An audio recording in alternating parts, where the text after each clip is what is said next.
हुकूमत ने petrol, high speed diesel और मिट्टी के तेल पर पेट्रोलियम लेवी बरकरार रखने का फैसला किया है। ज़राए के मुताबिक पेट्रोल की कीमत में 80 रुपये फी लीटर पेट्रोलियम लेवी वसूल की जा रही है।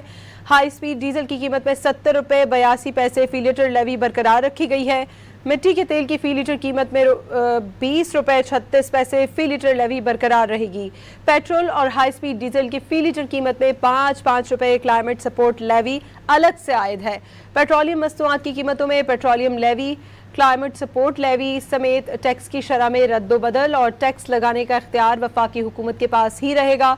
पेट्रोल और हाई स्पीड डीजल की कीमतों की आलमी कीमतों के मुताबिक वर्किंग पहले ही ओगरा करती आ रही है, जिसके बाद समरी वफाकी हुकूमत को भिजवाई जाती है और हुकूमत ऐलान करती है। मिट्टी का तेल का नोटिफिकेशन पहले ही से ओगरा करती है।